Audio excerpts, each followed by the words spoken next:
Come on, play it again. If you need information on money, health and nutrition, educating your children and more, then you need the government's free consumer information catalog. Send your name and address to New Catalog, Pueblo, Colorado, 81009. The free catalog lists publications on getting a job, exercising, buying a home, and much more. For those of you who missed it, send your name and address to New Catalog, Pueblo, Colorado, 81009. Last year in Minnesota, 27 women died at the hands of a husband, boyfriend, or acquaintance. This year, Minnesota men committed 65,000 acts of domestic violence. Violence against women has become a tragic problem, and the biggest part of the tragedy is that violence is a learned behavior, and it can be stopped. For more information, call the Violence Against Women Coalition, a project of the Junior League of Minneapolis. The longer this problem goes unaddressed, the higher the odds that the next victim will be someone you love. It's not going to happen to me. It's not going to happen. It's not going to happen. Not going to happen to me. I was really shocked when I found out I was infected. I didn't think anything like this could ever happen to me. Find out more about HIV, the virus that causes AIDS. This is KARE-11, Minnesota's news and information station. KARE-11 News with Joan Steffen, Randy Shaver, and meteorologist Ellen Ferrara.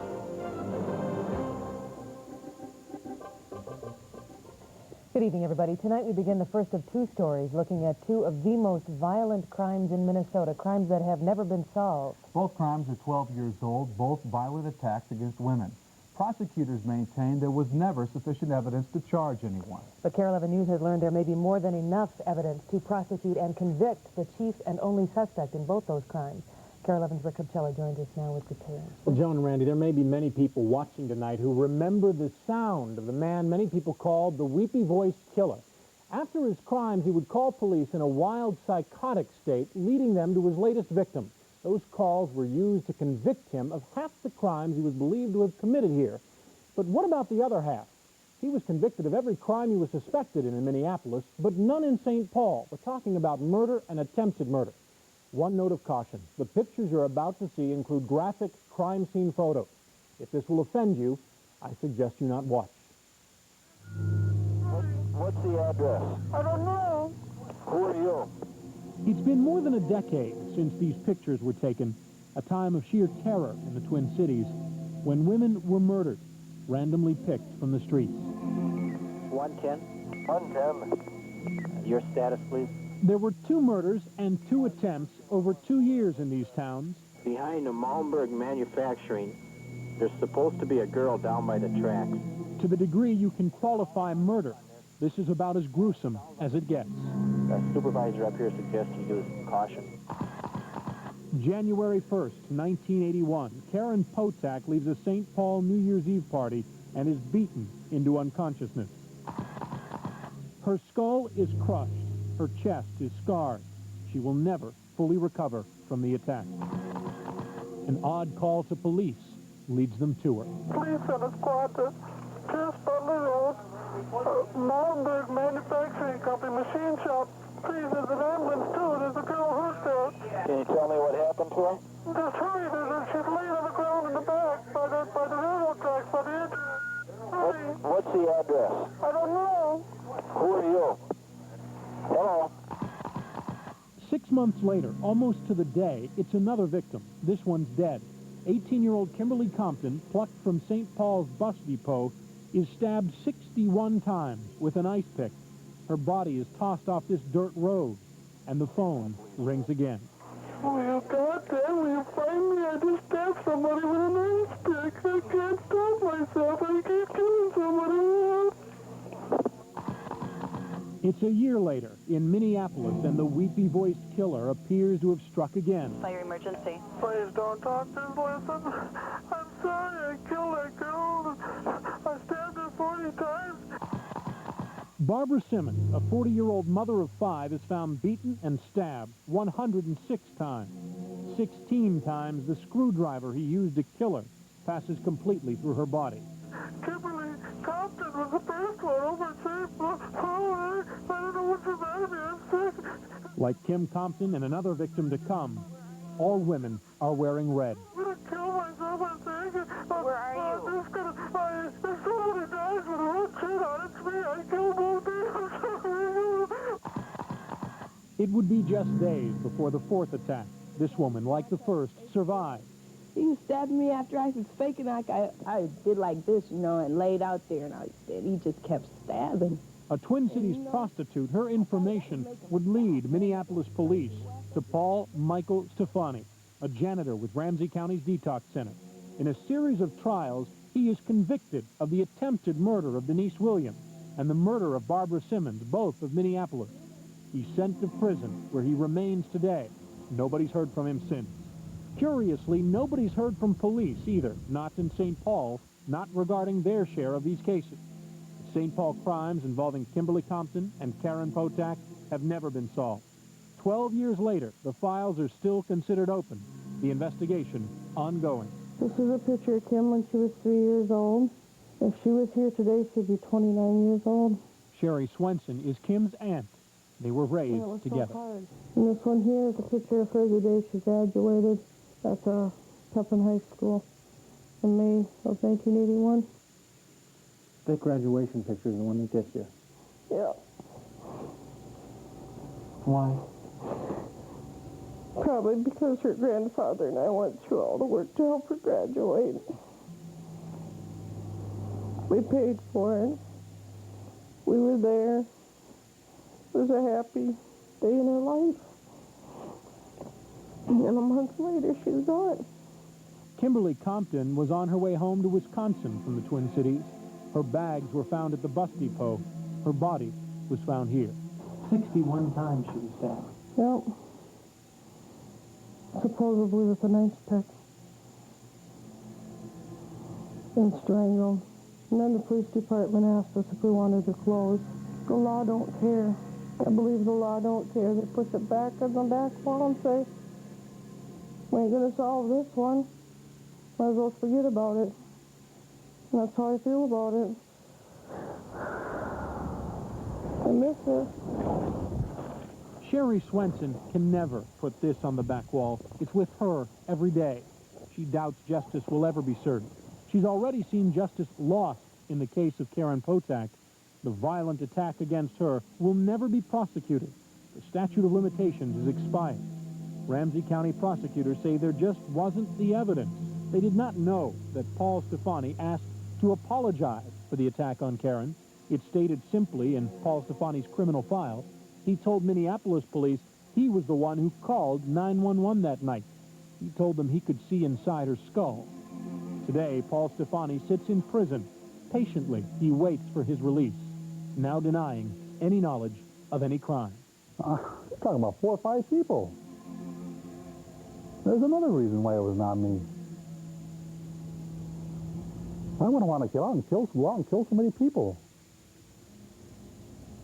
Just because they're wearing red? Would you say I was a little crazy? Don't answer that.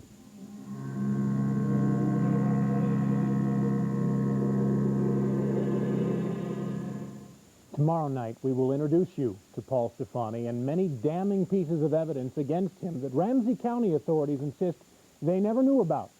We'll also tell you where that evidence has been sitting for the last 7 years. Chilling. Why is he talking now? I'm not even clear on that, to be honest with you. I don't know why he's talking now, but he is. We had a lengthy interview with him, and that'll be the focus of our report tomorrow night. At 10. At 10. And the survivors? There are 2 survivors. The Karen Potak, the beating victim, lives today on an Indian reservation in northern Wisconsin. And there is a second survivor also, Denise Williams. As of a few months ago, she was still practicing as a prostitute in the city of Minneapolis. Thank you. Thanks, Rick. Other news at this hour, Minneapolis police are on the scene of a shooting. It happened at 421 Girard Terrace just about an hour ago. Police say the victim was shot several times. The weapon used may have been a semi-automatic gun. The victim was taken to Hennepin County Medical Center. He's reportedly in serious condition. We'll have the latest on this breaking story on KARE 11 News Sunrise at 6 and KARE 11 News Today at 9 tomorrow. The body of an elderly Hmong woman, missing since Wednesday, was found this evening about 5 miles from where she was last seen alive. About 6:30 this evening, a passerby discovered the body of 80-year-old Fua Vang in a landscaped area of Kellogg Boulevard just above the 35E underpass. Police say there was no sign of violence or trauma. An autopsy will be performed tomorrow. No charges are expected to be filed in that death. And tonight, Minneapolis police are looking for a missing 11-year-old girl who hasn't been seen since Thursday. Tashonta McGee was last seen at the Jimmy Lee Recreation Center in St. Paul Thursday night. She was wearing a green and black shirt and black pants. She's described as 5 feet 2 inches tall, 125 pounds. Her mother spent the day posting flyers in St. Paul and Minneapolis. Darlene McGee says she plans on visiting Sanford Junior High to talk to the principal and students about her daughter's disappearance. Now on to the latest in the search for Minnesota native Mike Plant. The U.S. Navy could decide as early as tomorrow whether it'll get involved. Plant set sail alone a month ago. He sent out a distress signal on October 30th that went unnoticed for 2 weeks. Plant is in a new 60-foot yacht on the North Atlantic. The U.S. Coast Guard is searching for him in an area northwest of Bermuda. Senator Dave Durenberger isn't commenting on a Star Tribune editorial calling for his resignation. The Minneapolis newspaper says the Republicans' ethical and legal baggage are hindering his abilities to serve. In the editorial, the Star Tribune cites a possible federal indictment and allegations he raped a woman 29 years ago and fathered her son. Durenberger has flatly denied the Cottage Grove woman's allegations. A close call for an Egan family overcome by carbon monoxide gas. Police rushed to this house on Strawberry Lane after its owner, John O'Regan, called 911 this morning. Egan police say O'Regan didn't realize why his family was sick until he checked the indicator on a carbon monoxide kit. The natural gas company believes a blocked fresh air intake created the problem. All family members are expected to fully recover. Tonight, a quick-thinking 2-year-old is being credited with saving his entire family from a burning house. The incident happened early yesterday morning in this St. Paul home. 3 adults and 3 children were all asleep when a fire began just above the furnace. Sean Robbins woke his mother to warn her.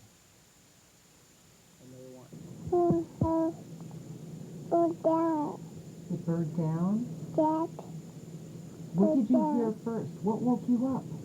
The fire. Fire. Was there a big bang?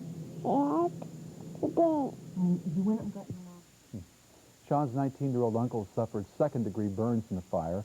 Investigators are looking into the possibility a dirty furnace may have caused the blaze. Well, we can expect a mixed bag of wintry weather over the next 24 hours. It includes snow and rain. Ellen will have the details. Before we go, a weekend gathering that will stick to the roof of your mouth. In sports, the one that got away from the Minnesota Vikings at the Metrodome will have the low light. Most hunters gauge their time at the deer stand by the hour. We'll introduce you to one who gauges his time by the birds.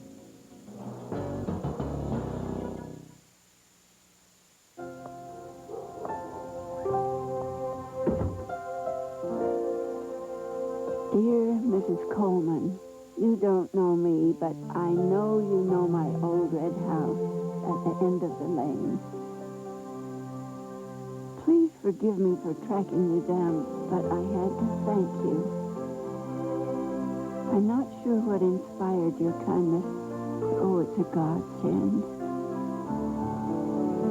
Since my wretched hip surgery, just getting to the end of the lane and back takes nearly half an hour, and sometimes the pain just isn't worth it.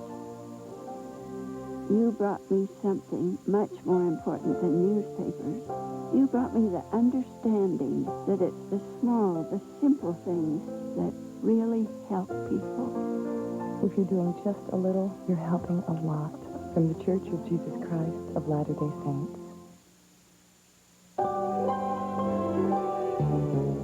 You're watching KARE-11 News at 10. Residents in the Cleveland area are digging out from up to a foot of new snow tonight. The blinding lake effect snowstorm found at the northeastern corner of Ohio. Look at that. While other parts of the state got no more than a dusting. The National Weather Service is warning drivers to expect dangerous traveling conditions. You know, you might be surprised to know that part of me is kind of jealous when you look at What part of you? The part of me that would be home in front of a fireplace with a cup of cocoa. That looks kind of fun. You know, Those parts, though, the lake effect snowbelt areas receive generally over 100 inches of snow a year, including the city of Buffalo. Maybe we can look for work for Joan in Buffalo, New York. And we'll see how you feel after a winter of all of that, right? As long as my husband shovels, I'm okay. I enjoy it. Well, I don't think we'll have to worry about shoveling tomorrow here. Probably over northern Minnesota. We do have an Alberta Clipper Lake system on the way. Here's a look at today's almanac data to start. We climbed to 33 degrees for the high. The low this morning was 16. We're not expecting teens tonight because clouds should keep temperatures in the 20s. We've cooled to 28 degrees this hour with skies still overcast. Southeast breezes at 8 miles an hour, putting the wind chill at 17 degrees while the dew point is at 17. Humidity 63%. Pressure's now on its way down. Well, here's an Earthwatch view of the country from the Pacific Northwest, where Seattle is shrouded in clouds this evening. As we fly you along the U.S.-Canadian border, there are the clouds that are associated with that Alberta Clipper. That's going to be heading in our direction over the next 24 hours. We are mostly cloudy over Minnesota and western Wisconsin this now as temperatures begin to fall into the 20s, but still a few colder readings to the north. Places like Hibbing have cooled to 18 degrees this hour, while it's 19 up in International Falls, also over in Warroad. Roseau, by the way, the coldest temperature in the nation this morning of 2. And it's 22 in Bemidji, 23, Brainerd, 27 degrees, St. Cloud, 28 from the Twin Cities over towards Mankato. Here's what's been happening on the satellite group. You can see how those Alberta-type clouds are heading in our direction from the western Canadian provinces. Now, as we take a look at radar, not a whole lot going on underneath these clouds because most of the action is very light, and it's also generally north of the border. But here's the storm very quickly moving southeast over the next 24 hours. So that will keep the clouds in, as well as some light precipitation developing in the form of snow late tonight, maybe enough to just brush off your car in the morning, and then we'll find some rain moving in the afternoon as temperatures climb well above freezing, probably in the lower 40s. I'll have a look at the complete forecast details next.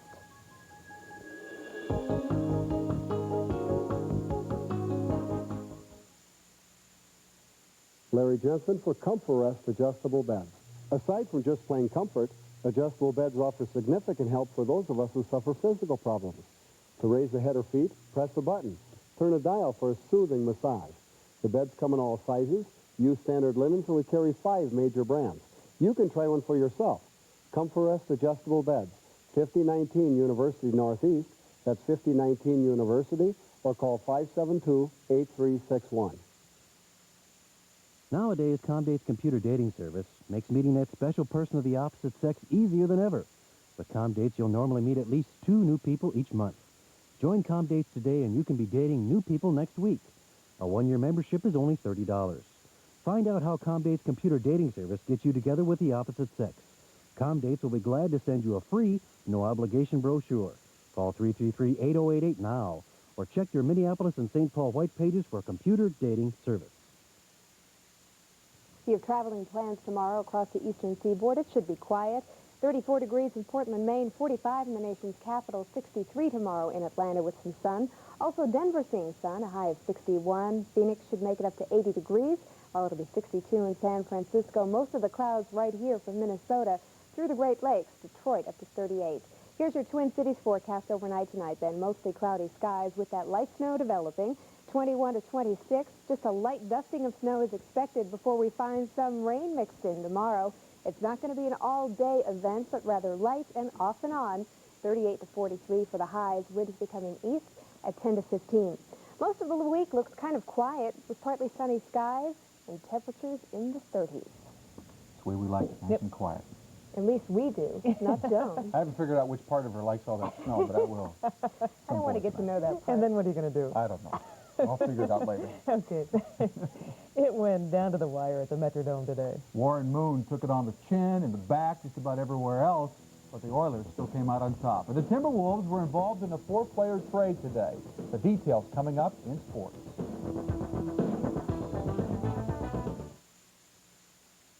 Here's this week's KARE-11 News Express run, Minneapolis Route 94M, Brooklyn Park to downtown Minneapolis.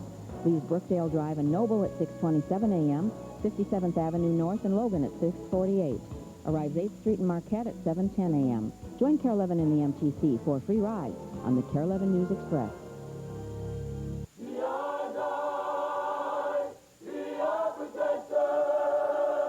Fifth grade children wrote the song. They know that some 10,000 young people die in traffic-related accidents every year. They know it doesn't have to happen. It would be great if people paid more attention when they drive. It would be great if people obeyed the law. I wish parents would drive more carefully.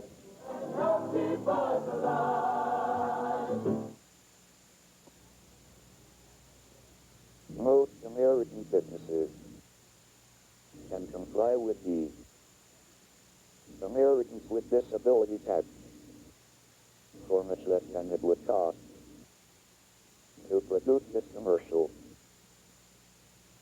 The President's Committee on Employment of People with Disabilities. For information, call 1-800-ADA-WORK.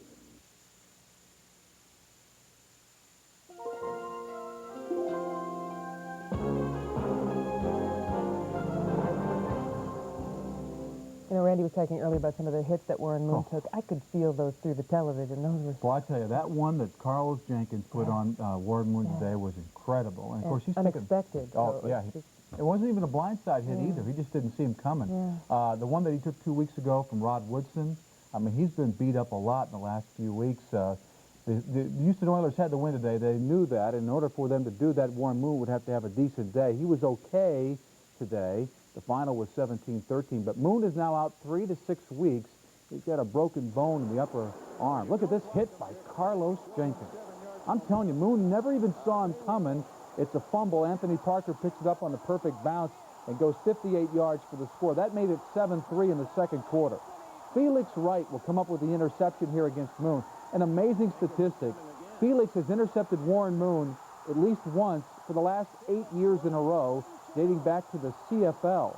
That led to a field goal, 10-3. Late in the first half, Houston ties it up. Watch the nice step up by Moon. Finds Ernest Gibbons open 10-10 at halftime. Third quarter, Chris Dolman, 2.5 sacks, caused a couple of fumbles.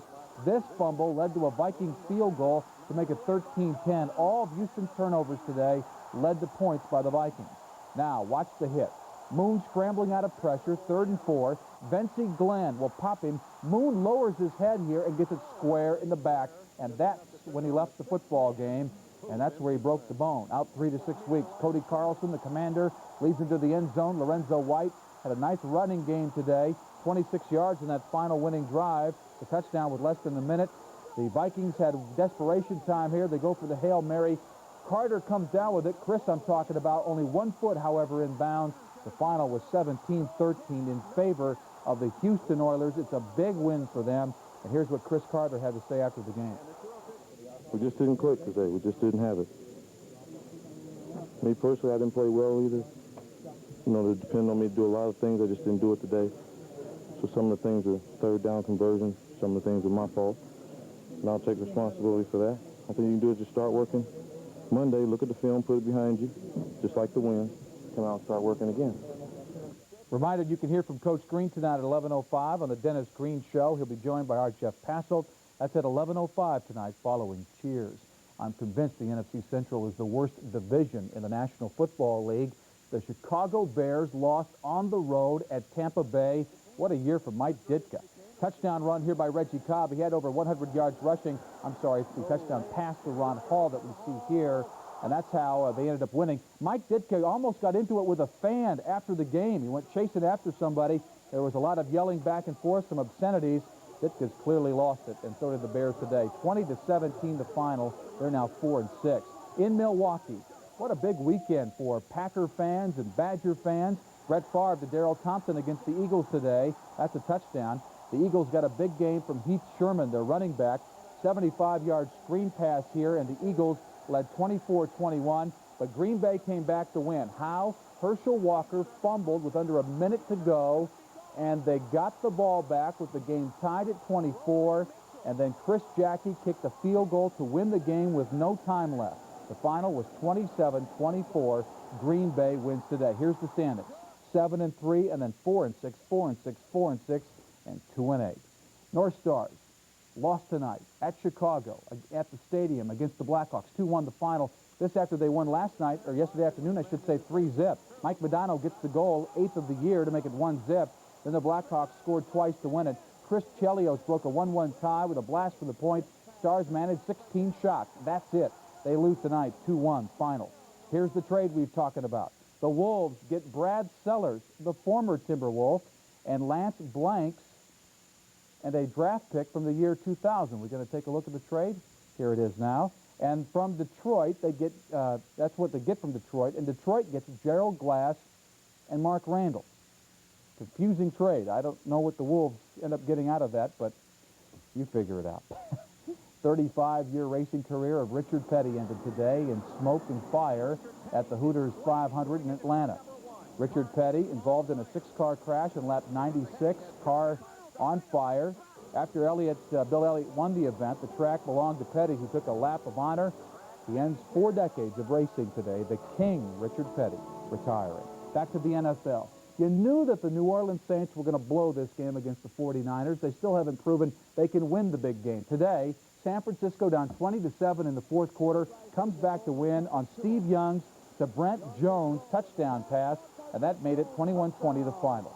And let's check the scoreboard if we can. Kansas City wins 35-16 over Washington. The Rams beat Dallas, Denver over the Giants, the Raiders beat Seattle, the Jets over Cincy, San Diego 14-13. They've won 5 of their last 6. Atlanta wins in the last-second field goal, the wildest game of the day. New England wins in overtime for their first win of the year, and Pittsburgh over Detroit, the final 17-14. The Lions are really struggling at 2-8. Lots of interesting football out there today. Yeah. Wish I had more time to show it to you. Yeah, thanks, Rand. You ever wonder what deer hunters do while they're waiting for a prize buck to walk near their stand? We'll go Minnesota bound to see how one long-time deer hunter passes the time after this.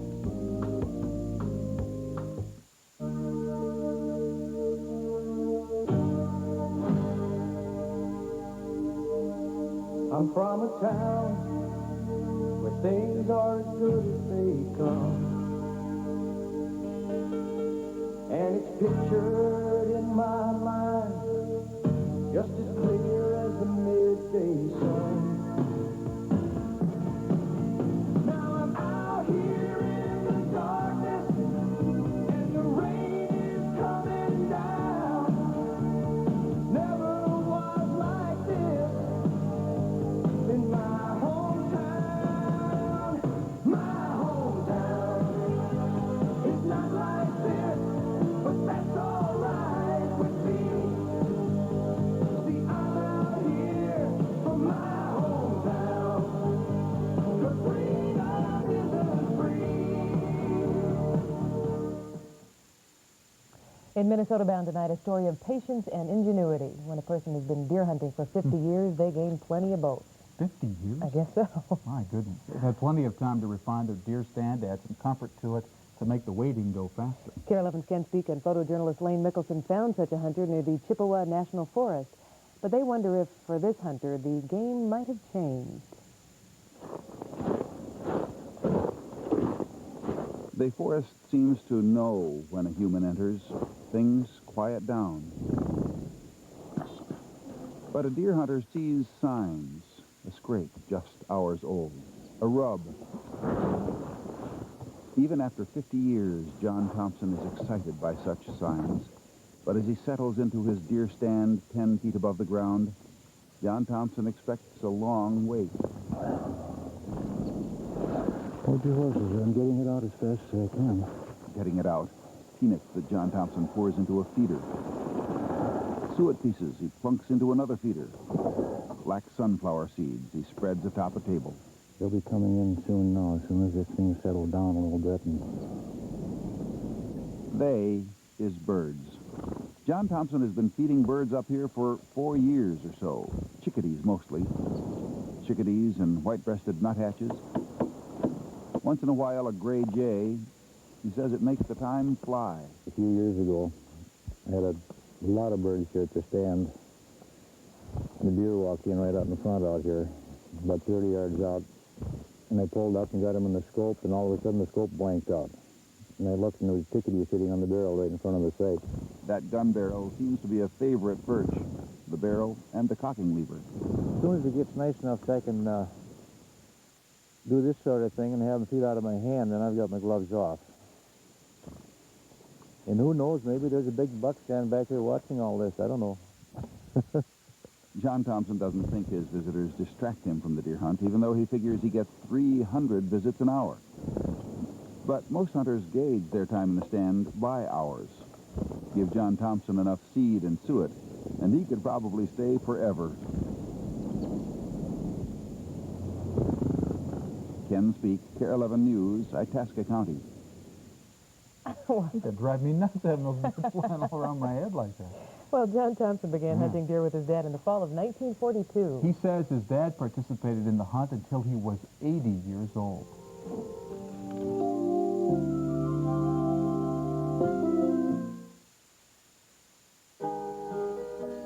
Sometimes, even good girls and boys are left off Santa's list. With all the blessings and bounty of Christmas, there still doesn't seem to be enough to go around. This year, make a place on your list and in your heart for a child you don't even know. Donate a new unwrapped toy to the Marine Corps Reserve, Toys for Tots. Last year, 27 women died at the hands of a husband, boyfriend, or acquaintance.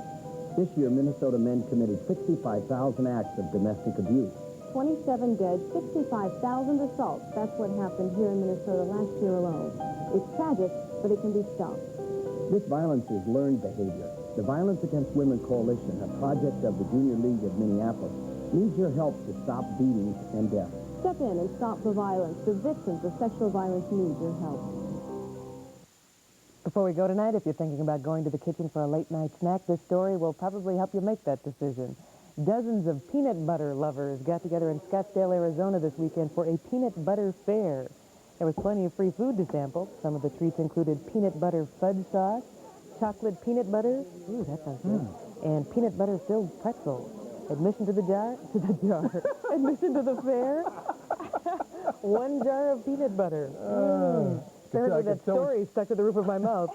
What you got on your mind? I'm going to go home and get that peanut butter jar out. That big old jar of peanut butter, stick your hand in there. Right. I love peanut butter. Let's get a forecast update again for tonight. It looks as though skies will remain cloudy with some light snow developing, just a light dusting. 21 to 26 for the lows, and then a few light rain and sunshine tomorrow, high around 40. Hey, you just picture Jones sitting in that